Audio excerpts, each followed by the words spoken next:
오늘 본문 고린도전서 10장을 통해서 바울은 그리스도인이 어떠한 존재인지, 성도의 삶이 어떠한 것인지를 다시 한번 우리에게 설명해 줍니다. 1절과 2절 말씀 다시 보시면, 형제자매 여러분, 나는 여러분이 이 사실을 알기를 바랍니다. 우리 조상들은 모두 구름의 보호 아래 있었고 바다 가운데를 지나갔습니다. 이렇게 그들은 모두 구름과 바다 속에서 세례를 받아 모세에게 속하게 되었습니다. 라고 구약의 말씀을 가지고 성도의 삶에 대해서 설명을 시작합니다. 출애굽기의 이야기거든요. 이스라엘 백성이 이집트에서 종으로, 노예로 살았습니다. 하나님이 그들에게 모세를 보내셔서 그들을 출애굽시키셨습니다. 홍해가 갈라지고 그들이 그 사이를 지나갔습니다. 지나간 그때로부터 하나님이 구름 기둥으로 그 광야에서 그들을 인도하시는 이야기를 지금 1절과 2절에서 하고 있는데요. 구름의 보호 아래 있었다는 것이 구름 기둥이 인도했다라는 말씀이고, 바다 가운데를 지나갔다는 것이 홍해를 가르셨다라는 말씀인데, 바울은 거기에다가 2절을 보시면 그 구름과 바다 속에서 세례를 받은 것이다 라고 설명하고 있습니다. 우리가 알고 있는 이 세례를 이스라엘 백성이 홍해를 건넌 것으로 함께 연결시키고 있는데요. 세례라는 것이 성경에서는 어떻게 말하고 있는가? 로마서 6장 3절과 4절에 보시면 제가 읽어드리겠습니다. 세례를 받아 그리스도 예수와 하나 된 우리는 모두 세례를 받을 때에 그와 함께 죽었다는 것을 여러분은 알지 못합니까? 그러므로 우리는 세례를 통하여 그의 죽으심과 연합함으로써 그와 함께 묻혔던 것입니다. 그것은 그리스도께서 아버지의 영광으로 말미암아 죽은 사람들 가운데서 살아나신 것과 같이 우리도 또한 새 생명 안에서 살아가기 위함입니다. 라고 세례를 설명하면서, 세례는 그리스도와 함께 죽고 그리스도와 함께 묻히고 그리고 그리스도와 함께 다시 살아나는 것, 이것이 세례이다 라고 설명하면서, 마치 그 출애굽할 때 하나님이 홍해를 가르신 그 사이를 지나가는 동안 이 세례를 이스라엘 백성이 경험했다라고 설명하고 있어요. 세례는요, 예수를 만나기 전의 삶은 완전히 죽고 묻히고 다 썩어서 없어지고 새로운 존재가 된다는 것이 세례의 의미거든요. 한번 여러분 상상을 해보시면, 홍해를 하나님이 가르신 마른 땅을 지나갔다고 나와요. 장정만 60만이었습니다. 엄청나게 많은 그 사람이 홍해를 지나가려면 아주 넓게 홍해가 열렸을 거예요. 홍해를 지나가는 동안은 그 길이 연결되어 있었지만 지나가는 동안에는요, 돌아갈 기회가 남아 있었어요. 이스라엘 백성 중에 혹 나는 저 광야 안 갈랜다, 나는 그냥 원래 살던 대로 이집트로 돌아가 노예생활 하려고 하는 사람은 돌아갈 길이 남아 있었지만, 홍해를 다 건너는 순간 하나님이 물을 다시 채우셔서 이제는 못 돌아가게 하셨어요. 예전으로 못 가요. 여러분, 세례는 그런 것입니다. 우리가 예수를 진심으로 만난다는 것은 이전과는 완전히 다른 삶을 사는 거예요. 우리는 못 돌아갑니다. 이미 예수 안에서 이제 이 광야길을 거쳐서 주님의 인도하심 속에서 가나안으로 가는 존재로 우리를 부르셨기 때문인데요. 이어지는 3절 4절을 보시면, 그들은 모두 똑같은 신령한 음식을 먹고 모두 똑같은 신령한 물을 마셨습니다 라고 말해요. 여기서 말하는 신령한 음식은 만나입니다. 광야에서 먹을 게 없잖아요. 농사 지을 수도 없고요. 하나님이 출애굽기 16장에 보면 만나를 설명하시면서 매일매일 만나를 줄 텐데 그 가족의 수만큼만 걷어오라고 명령하세요. 하루 먹을 만큼, 가족의 수만큼만. 그 중에는 사람들의 마음에 혹시 하나님이 내일 이 만나 안 주시면 어떡하지? 하는 마음으로 몰래 더 가져와서 숨겨놓은 사람도 있었겠죠. 하나님이요, 남는 것들은 다 썩게 하셨어요. 그날 자기가 먹을 만큼이 아닌 넘어가는 모든 것들은 다 썩어서 벌레가 나고 악취가 나게 만드셨다라고 나와요. 먹을 만큼만 매일매일 가져오도록. 그런데 안식일을 거룩하게 지키게 하기 위해서 안식일 전날만큼은 이틀치를 가져올 수 있게 하셨고, 신기하게도 5일 동안은 늘 남은 것이 썩었었는데 안식일 날은 이 만나가 썩지 않는 것을 경험하게 하셨어요. 이스라엘 백성이요, 홍해를 건너기 전에는 땅에서 나오는 음식, 이집트에 종살이 했으니까요, 주인들이 준 음식을 의지해 살았다면, 이제 하나님은요, 하나님 백성을 만드시기 위해서 철저히 훈련시키셨어요. 하나님이 주시는 것을 먹고 하나님 말씀대로 살았더니 여러분 얼마나 신기했을까요? 분명히 금요일 주중에는 하나님 말씀 안 듣고 가져온 것은 다 썩어 없어졌었는데, 안식일에는 하나님 말씀대로 썩지 않는 이 만나를 먹으면서 하나님 말씀에 순종하는 인생을 주님이 책임지시는구나, 이것을 배우게 하시더라고요. 날마다 그것을 경험하게 하셨습니다. 하나님이 남겨주셔야 남아요. 하나님이 썩게 하시면 다 썩습니다. 성도들에게 그것을 가르치시고 그렇게 살기를 원하십니다. 지금 우리도 마찬가지거든요. 한 달 전에 아내와 함께 건강검진을 받았습니다. 그리고 이번 주 중에 이제 그 결과가 온다라고 문자도 오고, 또 등기로 오다 보니까 연락이 왔어요. 우체통에 놓고 갑니다. 살짝 긴장이 되더라고요. 이거 혹시나 뭐 잘못된 거는 없겠지. 집에 가서 그걸 뜯어서 봤죠. 다 문제가 없고요. 원래 가족력이 갑상선이 좀 안 좋은 편이라서 갑상선에 여러 혹들이 있다라는 말과 이 지방간이 좀 있다, 야, 내가 간에 살이 쪘구나, 이제 그런 생각을 하게 되면서, 내 몸인데, 내 것인데, 그런데도 몸 안에서 혹이 자라는 걸 몰라요. 그렇다니까 그런 줄 아는 거예요. 저의 간이지만요, 제가 제 간을 볼 수 있을까요? 못 봐요. 이 간에 지방이 얼마나 꼈는지 모릅니다. 그런 생각이 들더라고요. 하나님이 내 몸 안에서 뭐 하나 잘못되게 하시면 나는 그냥 그날로 하나님 앞에 가는 인생이구나. 이 만나처럼 하나님이 썩게 하시면 그냥 썩는 거고요, 남게 하셔야 남는 인생이구나. 하나님은 이스라엘 백성에게 철저히 그것을 가르치셨습니다. 하늘로부터 오는 것으로 살아가는 인생, 하나님 말씀이 책임져 주시는 인생으로 살기를 훈련시키셨고요. 신령은 물을 먹었다라고 나오는데, 장정만 60만 명이 물을 먹으려면요, 반석에서 물이 졸졸졸 나와서는 못 먹습니다. 저 금강 정도는 되는 물이 쏟아져 나와야 그 많은 이스라엘 백성이 물을 마실 수 있어요. 그런데 오늘 성경은 그 반석이 그리스도셨다라고 가르치거든요. 여러분, 우리에게 주시는 주님의 은혜가 마치 넘쳐나오고 터져나오는 그런 강물과도 같습니다.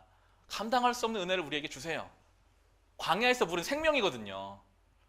우리에게 그 생명을 넘치도록 주시는 분이 그리스도라고 성경은 우리에게 가르치고 있습니다. 그런 은혜를 받았다면, 하늘로부터 오는 걸로 날마다 먹고 베풀어 주시는 그 생수를 마시면서 살았다면 그 은혜에 합당한 삶을 좀 살아야 하는데, 이스라엘 백성은 그렇게 못 살았어요. 그리고 이 고린도 교회도 그렇지를 못했고요.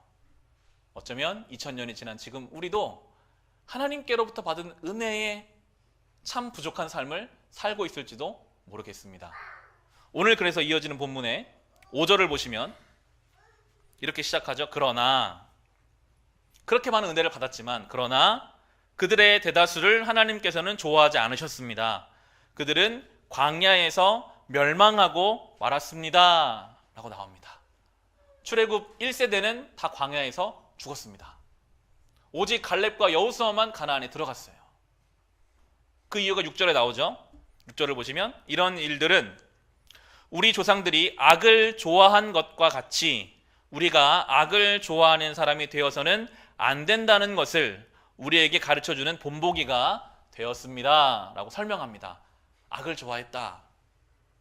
우리말로 번역된 좋아했다라는 말은요, 악을 향해서 그 마음이 기울어졌다라는 뜻이에요. 하나님께 그렇게 은혜를 받았는데도요, 마음은 이 악을 향해 기울어져 있었어요. 하나님이 기뻐하지 않은 악이 무엇인가? 이어지는 본문이 설명합니다. 7절을 보시면 그들 가운데 얼마는 우상을 숭배했습니다. 성경에 기록하기를 백성들이 앉아서 먹고 마셨으며 일어서서 춤을 추었다 하였습니다. 여러분은 그들과 같이 우상 숭배자가 되어서는 안 됩니다. 라고 첫 번째 나오는 악이 우상 숭배입니다. 불과 한두 달 전에 홍해가 갈라지는 것을 본 이스라엘 백성인데 우상을 섬겼어요. 하나님 모세를 시내산으로 부르셨거든요. 율법을 주기 위해서 시내산으로 부르셔서 시내산에서 모세와 하나님이 40일 동안, 모세는 금식하면서 말씀 받고 있는 중에 하나님의 은혜는 그렇게 진행되고 있는데, 하나님 이제 이 말씀을 이스라엘 백성 주셔서 하나님 백성 삼으실 계획을 착착 진행하고 계시는데, 이 산 밑에 있는 이스라엘 백성은 모세가 안 보이는 거예요. 3일, 일주일, 보름, 한 달이 지나도 모세가 안 보이니까 불안하기 시작합니다. 야, 이제 우리 어떻게 해야 되냐? 우리 어디로 가야 하냐? 하나님의 계획은 이루어지고 있는데 그걸 몰라요. 불안합니다. 금을 다 모아가지고 아론에게 갖다 주고 금송아지를 만들었습니다. 번쩍번쩍 빛나는 금송아지. 이집트 땅에서 많이 봤거든요. 그 사람들이 어떻게 신을 섬기는지, 신상 만들어서 거기에 절하고 영향을 받아가지고요, 똑같이 금으로 황금 송아지 만들어서 그 앞에서 막 기뻐하고 춤춰요. 뭐라고 하는가? 저 분이 바로 우리를 구원한 하나님이다. 저 반짝반짝 빛나는 금송아지가 우리 하나님이다. 우상을 섬깁니다. 여러분, 우상 숭배는요, 그 우상은 자기가 만들어낸 신입니다. 자기가 믿고 싶은 대로 믿습니다. 우상 숭배라고 하는 것은요, 내가 믿고 싶은 대로 다 만들어 놓고 저 신이 나를 구원할 것이다. 말도 안 되는 일이죠. 전능하신 하나님을 섬기는 게 아니라 내가 만들어 놓은 것대로, 내가 믿고 싶은, 내가 원하는 대로 신앙생활을 하는 것인데요, 이 시대를 살아가는 우리도 우상을 따를 수도 있습니다. 우리는요, 경제적인 어느 정도 수준을 내 나름대로 정해놔요. 내가 이 경제적 수준만 되면 내 삶은 안전할 거야. 이 정도만 되면 아무도 나를 무시하지 못할 거야. 이 정도만 되면 내 인생은 성공한 인생이야 라고 스스로 기준을 만들고요, 그걸 섬겨요. 그 앞에서 기뻐해요. 다른 사람들과 비교해서 내가 어느 정도 수준이 되면, 그것이 교육 수준이든 생활 수준이든 어떤 수준이든 내가 만들어놓은 그 기준을 올라가기만 하면 나는 괜찮을 거다. 그것으로 인해서 안심하려고 하는 그런 마음들, 하나님 앞에서는요, 그것이 번쩍번쩍 빛나는 금송아지 만들어서 거기서 절하는 것과 똑같은 것입니다. 하나님을 아는 이스라엘 백성이 했던 그 우상의 숭배의 모습이 우리에게도 그대로 있을 수 있음을 우리는 생각해야 하겠습니다. 하나님은 그것을 악이라고 하십니다. 이어지는 8절에서도 간음하지 말라라는 말씀을 하셨습니다. 이스라엘 백성이 간음했거든요. 모압 땅을 지날 때 간음했습니다. 간음도요, 결국 자기 만족이거든요. 하나님 말씀, 윤리적인 의식, 하나님을 거룩하게 하는 것, 이게 다 필요 없어요. 지금 내 만족을 위해서, 내 가정을 깨든지 필요하지 않습니다. 내가 지금 즐겁기 위해서 간음해요. 하나님 그것을 절대 기뻐하지 않으셨고요. 9절과 10절을 보시면 그리스도를 시험하지 맙시다. 그들 가운데 얼마는 그리스도를 시험하였고 뱀에게 물려서 죽었습니다. 그들 가운데 얼마가 불평한 것과 같이 불평하지 마십시오. 그들은 파멸시키는 이에게 멸망을 당하였습니다. 라고 말씀하십니다. 민수기 21장에 나오는 이야기거든요. 이제 민수기 21장까지 오면 이스라엘 백성이 이제 가나안 땅에 거의 다 왔어요. 그런데 하나님이 가나안 땅을 앞에 두고 이 에돔이라는 지역을 돌아가게 하세요. 질러가면 금방 가는데 하나님이 돌아가게 하시자마자 이스라엘 백성이 불평을 합니다. 왜 돌아가야 되냐? 나는 지금 불편하다, 힘들다. 하나님 앞에 막 불평, 불만을 쏟아내요. 그러자 하나님 불뱀을 보내셔서 이스라엘 백성이 그 뱀에 물려 죽게 되는 이야기가 오늘 나오는 이야기인데요. 성경은 그러한 이스라엘의 모습을 그리스도를 시험했다, 하나님을 시험한 행위다라고 이야기하고 있습니다. 이스라엘 백성 마음에 언제부턴가 에이, 하나님이 나 좀 불순종해도 날 어떻게 하시겠어? 하나님 살아계시는 것 알지만 내 마음대로 좀 한다고 해서 나를 버리시겠어? 말씀을 알고 하나님을 아는데요, 막상 내 삶의 현장에서는 그 말씀을 무시한다면 그것이 하나님을 시험하는 것입니다. 분명히 하나님이 나를 여기까지 인도해 온 것을 알고 경험했는데 나의 삶 현장에서는 하나님 말씀을 내가 정작 중요할 때는 무시해요. 가볍게 여겨요. 에이, 내가 무슨 일이 일어날까? 성경은 말하기를 그것이 하나님을 시험한 행위였다. 불평불만을 쏟아내는, 하나님의 인도하심을 전혀 감사하지 않고 불평불만을 쏟아내는 이스라엘 백성을 향해서 그렇게 말씀하고 계십니다. 11절에 보시면 이런 일들이 그들에게 일어난 것은 본보기가 되게 하려는 것이며 그것들이 기록된 것은 말세를 만난 우리에게 경고가 되게 하려는 것입니다 라고 하면서 이 모든 구약의 일들이 지금 우리에게 본보기가 돼야 한다. 오늘 설교의 제목을 본보기가 되었습니다 라고 정해봤는데요, 이 본보기라는 말, 헬라 말로 튀포스라는 단어가 사용되는데 이것이 요한복음 20장에서 도마가 예수님과의 장면에서 쓰인 단어가 나오거든요. 예수님 부활하시고 제자들이 있는 곳에 나타나신 적이 있어요. 그런데 그 자리에 공교롭게 도마가 없었어요. 예수님은 가셨고 제자들이 막 이야기했죠. 우리 예수님 살아나셨다. 도마가 나는 못 믿어.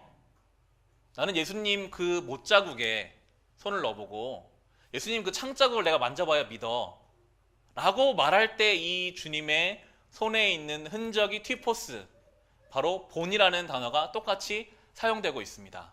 오늘 성경은요, 이 이스라엘 백성이 하나님께 은혜를 받았지만 그 은혜를 온전히 지키지 못하고 악으로 치우쳐서 아무도 가나안에 들어가지 못하고 그 자녀들만 들어갈 수밖에 없었던 이러한 것을 마치 우리의 손에 흔적으로 남기는 것처럼 본으로 삼아야 한다. 그것을 진지하게 받아야 한다라고 우리에게 가르쳐주고 있습니다. 결론이 12절이거든요. 이 모든 걸 다 받아서 지금 이 시험 가운데 있는 고린도 교회를 향해서 이렇게 말해요. 그러므로 서 있다고 생각하는 사람은 넘어지지 않도록 조심하십시오 라고 말하고 있습니다. 이스라엘 백성도, 여러분 이 출애굽의 이스라엘 백성만큼 하나님 은혜를 직접 본 사람들이 있을까요? 구름기둥 불기둥이 날마다 인도하고 홍해가 갈라지고 하나님이 모세를 통해 십계명을 주시고 이렇게 직접적으로 하나님을 경험한 이들도 광야에서 우상 섬기고 간음하고 하나님께 시험하고 불평하느라 그러했던 것을 기억하면서 고린도 교회 여러분이요, 서 있다고 생각한다면 넘어지지 않도록 우리의 신앙을 굳게 지켜야 한다라고 권면하고 있습니다. 이것은 우리를 향한 말씀입니다. 우리가 이 신앙을 온전하게 세워가기 위해서 우리는 깨어 있어야 합니다. 신약의 서신서를 보면요, 그래서 성도들을 향한 이러한 권면이 많이 나와요. 특별히 오늘 베드로 전서를 함께 나누어 볼 텐데요, 우리 베드로 전서 한번 가보실까요? 베드로 전서 1장 13절을 보시면 우리 성경 359페이지에 베드로 전서가 있습니다. 베드로도 동일한 말을 하고 있습니다. 신앙생활한 성도들을 향해서 베드로 전서 1장 13절부터 보시면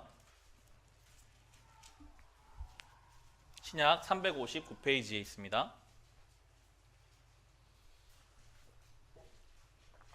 베드로전서 1장 13절부터 16절에 베드로가 이렇게 말해요. 그러므로 여러분은 마음을 단단히 먹고 정신을 차려서 예수 그리스도께 나타나실 때에 여러분이 받을 은혜를 끝까지 바라고 있으십시오. 순종하는 자녀로서 여러분은 전에 모르고 쫓았던 욕망을 따라 살지 말고 여러분을 불러주신 그 거룩하신 분을 따라 모든 행실을 거룩하게 하십시오. 성경에 기록하기를 내가 거룩하니 너희도 거룩하여라 하였습니다 라고 권면하고 있습니다. 그냥 편안하게 대충 신앙생활 하라 이런 말이 아니고요. 오늘 나오는 것처럼 마음을 단단히 먹고 정신을 차려서 끝까지 은혜를 바라라 라고 말합니다. 좀 더 구체적으로는 거룩하게 살아라. 예전의 욕망을 쫓아가지 말고 거룩함으로 살라라고 권면합니다. 거룩이 뭘까요? 우리가 신앙생활을 많이 듣는 거룩. 저는 베드로 전서를 묵상하면서 거룩에 대한 성경의 묵상을 좀 해볼 수 있었습니다. 우리 좀 넘기셔서 4장 7절을 볼까요? 베드로 전서 4장 7, 8, 9절에 베드로 전서 4장 7, 8, 9절을 보시면 만물의 마지막이 가까이 왔습니다. 그러므로 정신을 차리고 삼가 조심하여 기도하십시오. 무엇보다도 먼저 서로 뜨겁게 사랑하십시오. 사랑은 허다한 죄를 덮어줍니다. 불평 없이 서로 따뜻하게 대접하십시오 라고 말하고 있습니다. 저에게는 이것이 거룩으로 다가오더라고요. 여러분, 성도가 거룩하게 살 수 있는 첫 번째 단계가 있다면 정신을 차리고 삼가 조심하여 기도하는 것입니다. 이 시대는요, 우리의 정신을 혼미하게 하는 시대를 우리 살고 있습니다. 조금만 마음을 느슨하게 먹으면 흔들릴 수밖에 없는 시대예요. 그런 우리에게 한 가지 방법을 구체적으로 가르쳐 주죠. 기도하라. 깨어 기도하라. 예수님께서도 시험에 들지 않게 깨어 기도하라고 명령하셨습니다. 아내와 함께 하루 일과를 보내고 식사 저녁을 차려놓고 밥을 먹으려고 앉아서 기도할 때가 있어요. 아내의 기도를 부탁하든 제가 기도하든. 그 전까지 TV도 보고 잡담을 나누다가도 기도하려고 눈을 감으면 그날 하루에 하나님 앞에 드릴 고백이 나오잖아요. 하나님 감사합니다.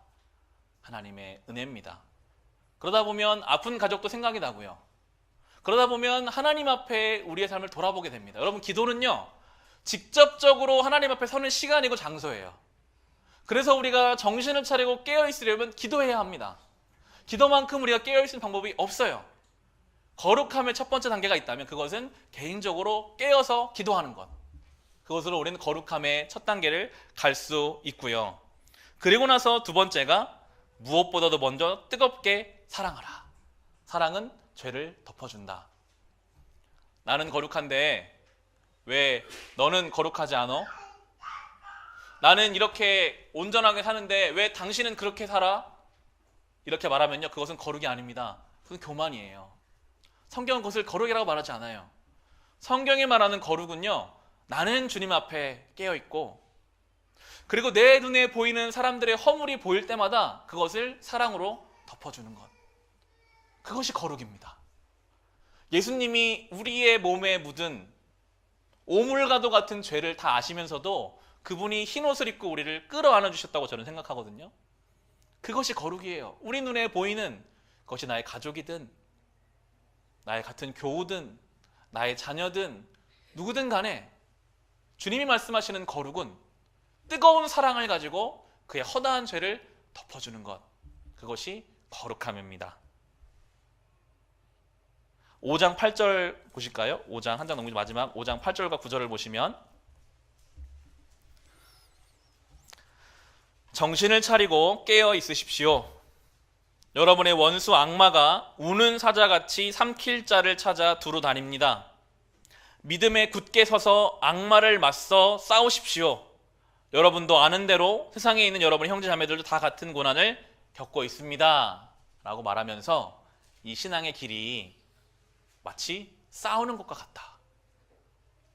이 신앙의 길이 마치 사자와 같은 강한 대적이 우리를 향해 물려고 달라지는 그 긴박함을 갖는 것과 같다. 내가 좀 마음의 여유가 있으니까 사랑도 하고 용서도 해야지. 되는 대로 이게 아니라요. 마치 목숨을 걸고 싸우는 사람처럼 지금 우는 사자가 우리를 향해 달려오는 그 긴박함을 가지고 그렇게 사랑하고 그렇게 덮어주라고 그렇게 깨어 기도하라고 오늘 우리에게 말씀하고 있습니다. 그래야 우리가 좋은 본보기가 될 수 있는 것 같아요. 구약에 나오는 이 이스라엘 백성은 안 좋은 본보기를 우리에게 보여주었다면 우리가 정말 성경적 사랑이 무엇인지, 정말 주님을 원하는 그 말씀의 은혜가 무엇인지를 우리의 삶으로 치열하게 살아가는 것으로 좋은 본보기가 되라고 오늘 우리에게 말씀하고 계십니다. 지난 추석 명절에요, 거제도 처갓집에 가서 부모님과 함께 영화를 하나 봤습니다. 안시성이라는 영화를 봤어요. 고구려 말기에 당나라 당태종 이세민이 20만 군사를 가지고 이제 고구려를 쳐들어왔거든요. 근데 이 안시성의 성주인 양만춘이 이제 그 당나라 군대를 막아내는 영화입니다. 까마득한 당나라 군대가 있고요. 20만 대 5천의 대결이에요. 말도 안 되는 전쟁인데 역사적으로는 승리를 했거든요. 그 당나라 군대가 안시성을 점령하기 위해서 여러 전략을 씁니다. 처음에는 막 큰 돌을 막 던져요. 발석거를 이용해서 막 던지고 사다리를 걸고 성문을 부시려고 하고 어떻게 간신히 막아냅니다. 그랬더니 그 다음에는 또 높은 나무로 된 구조물을 가지고 와서 거길 통해 성벽을 넘어가려고 하는데 또 그거를 불로 이렇게 태우고 하다 안 되니까 나중에는 흙으로 산을 만들어요. 몇 개월 동안 흙으로 산을 만들어가지고 성벽 높이만큼 산을 쌓은 다음에 여기에 사다리를 타서 올라가려고 하는 그런 작전을 씁니다. 나중에는 이 토산을 무너뜨려서 전쟁이 승리하게 되는데요. 그 영화를 보면서 저는 이제 설교자고 목사니까 이게 또 영적으로 주시는 메시지가 있더라고요. 마치 그 말도 안 되는 전력차의 싸움이 우리와 저 세상의 유혹과의 싸움 같이 느껴졌어요. 여러분, 우리의 성벽을 무너뜨리기 위해서요, 별별 방법을 다 씁니다. 절대 포기하잖아요. 이게 안 되면 또 다른 방법으로 우리를 공격해 옵니다. 때로는 눈에 보이게 공격해 오기도 하고요, 엄청 오랜 시간 동안 계획을 세워서 우리를 무너뜨리려고 합니다.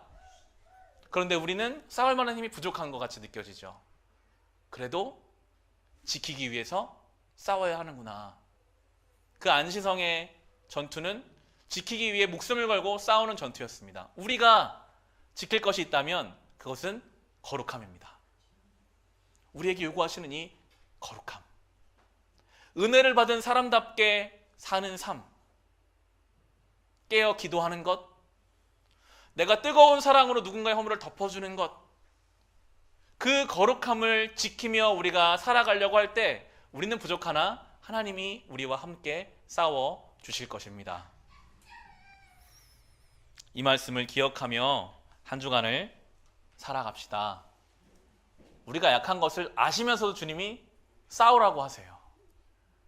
실패할 것을 주님이 뻔히 아시면서도 또 한 주를 거룩하게 살아가라고 명령하십니다. 거기에는 분명한 뜻이 있거든요.